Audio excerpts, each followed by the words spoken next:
नमस्कार दोस्तों। आज की इस वीडियो में हम बात करने वाले हैं एक बहुत ही इंटरेस्टिंग टॉपिक पे जो क्रिकेट लवर्स और बिजनेस एंथुसियास्ट दोनों को एक्साइट करेगा। देखिए, ड्रीम 11 जो लंबी मुद्दतों से इंडियन क्रिकेट टीम की जर्सी पर आपको दिख रहा था, अब वो अलविदा कहने वाला है।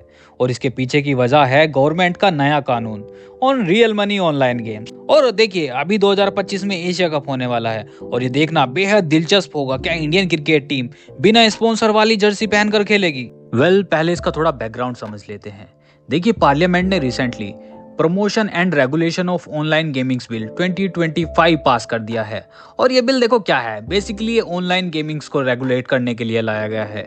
लेकिन इसमें एक बड़ा ट्विस्ट रखा गया है, क्योंकि देखो इसमें कंप्लीटली बैन लगाया गया है ऑल रियल मनी गेम्स, मतलब ऐसे गेम्स जो गेम्स ऑफ चांस या गेम्स ऑफ स्किल्स को प्रमोट करते हो और उनमें अगर पैसा इन्वॉल्व हो तो उन पर कंप्लीटली बैन लगाया जाएगा।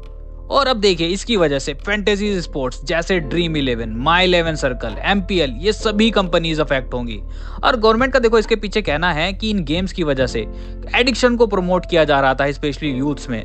और बहुत सारे परिवारों को, बहुत सारे लोगों को इसकी वजह से फिनेंशियल लॉसेस का सामना करना पड़ा है। और अगर ये कंपनी इस तरह के गेम्स प्रमोट करने के लिए एडवर्टाइजमेंट करती हैं तो उनके ऊपर हैवी पेनल्टीज लगाई जाएंगी।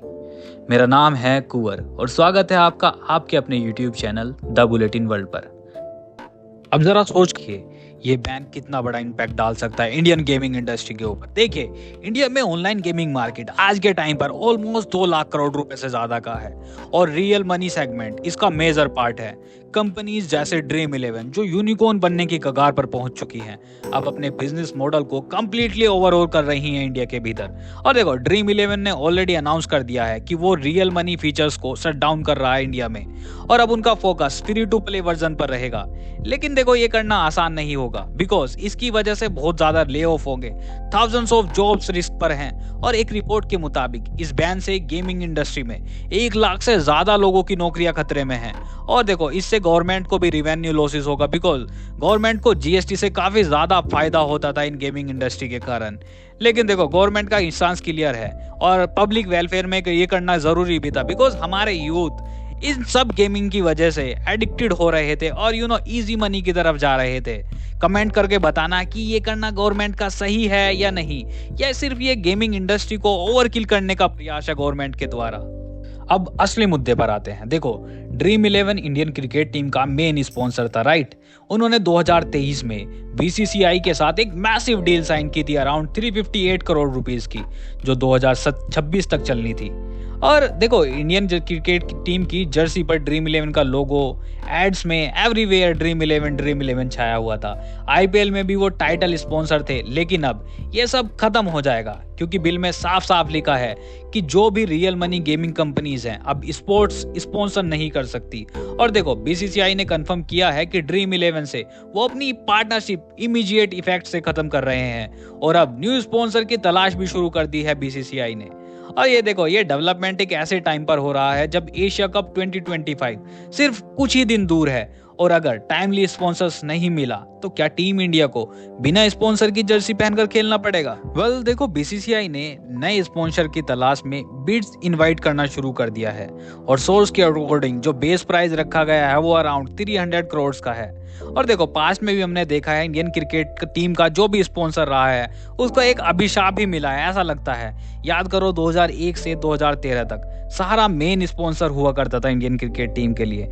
फिर वो चिट फंड स्कैम में फंस गया, कंपनी अभी भी स्ट्रगल कर रही है। फिर माइक्रोमैक्स आया, एक टाइम पे इंडियन स्मार्टफोन का मार्केट किंग था, लेकिन स्पॉन्सरशिप के बाद उसका भी डाउनफॉल शुरू हो गया और अभी कम बैक करने की कोशिश कर रहा है। फिर बायजूस को देख लो, edtech giant, massive sponsorship deal, लेकिन अब डेथ में डूब रहा है और ले ऑफ्स कर रहा है। अब देखो, ड्रीम 11 के साथ भी कुछ वैसा ही होता नजर आ रहा है। अब आप इसको कोइंसिडेंस कह लो या अभिशाप, पर ऑफ कोर्स ये सब बैड लकी है, क्योंकि दूसरे स्पॉन्सर्स जैसे एडिडास, नाइकी पहले से ही काफी फल फूल रहे हैं इंडियन क्रिकेट टीम के साथ जुड़कर।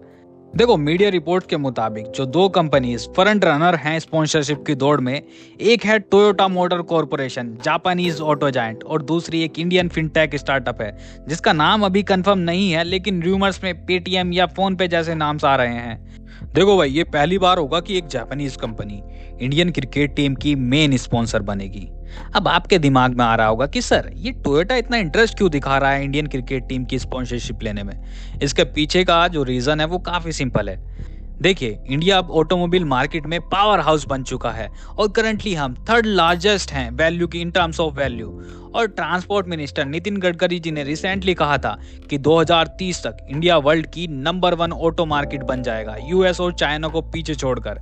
देखो, इंडिया में डिमांड बढ़ रही है कार्स की, ईवीज की, और कंपनी जैसे टेस्ला वो भी इंडिया में आने का ट्राई कर रहे हैं और अपनी फैक्ट्री सेटअप करने के लिए गवर्नमेंट से सारी परमिशन सीख कर रहे हैं। टोयोटा ऑलरेडी इंडिया में काफी स्ट्रॉन्ग प्रेजेंस रखता है। इनोवा, फॉर्च्यूनर जैसे उनके मॉडल सुपर हिट हुए हैं इंडिया के भीतर।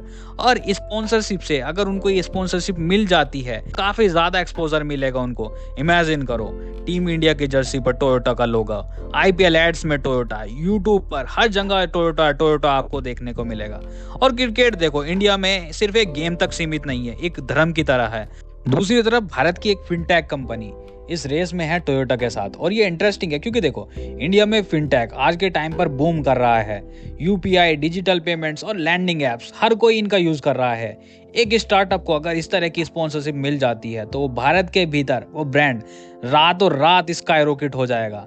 पर देखो, इससे रिस्क भी है क्योंकि फिनटेक में काफी ज्यादा रेगुलेशन है आरबीआई के। और देखो, अब आप सोच रहे हो कि कौन सी कंपनी हो सकती है। देखिए, स्पेकुलेशंस लगाए जा रहे हैं कि पेटीएम जैसे कंपनी को ये मिल सकता है क्योंकि देखो, वो ऑलरेडी स्पोर्ट्स में इन्वॉल्व रहे हैं। आप लोग ये भी पूछ सकते हैं कि कौन सी कंपनी चाहिए आपको as a new sponsor, Toyota जैसे इंटरनेशनल ब्रांड या इंडियन फिनटेक कंपनी, या ये कोई और आपके जो सजेशंस हो, लाइक रिलायंस, टाटा या फिर ईवी कंपनीज जैसे ओला। कमेंट में बताना कि आप किसको इंडियन क्रिकेट टीम की जर्सी पर एज अ स्पॉन्सर देखना चाहते हैं, टोयोटा या किसी इंडियन फिनटेक कंपनी को। दोस्तों, कुछ ही दिनों बाद अभी एशिया कप आने वाला है और अगर बीसीसीआई को स्पॉन्सर नहीं मिलता तो बीसीसीआई को काफी बड़ा फाइनेंशियल लॉस होगा। और देखो, बीसीसीआई ऑलरेडी काफी ज्यादा क्रिटिसिज्म फेस कर रही है इंडिया के भीतर। कुछ लोग बोल रहे हैं कि ऑपरेशन सिंदूर के बाद से इंडिया को पाकिस्तान के अगेंस्ट मैच नहीं खेलना चाहिए। आपका क्या मानना है? क्या इंडिया को पाकिस्तान के अगेंस्ट मैच को अबॉर्ट कर देना चाहिए? अपना ओपिनियन कमेंट सेक्शन में शेयर कीजिए। मिलते हैं आपसे नेक्स्ट वीडियो में। Till then, stay curious, stay safe. जय हिंद।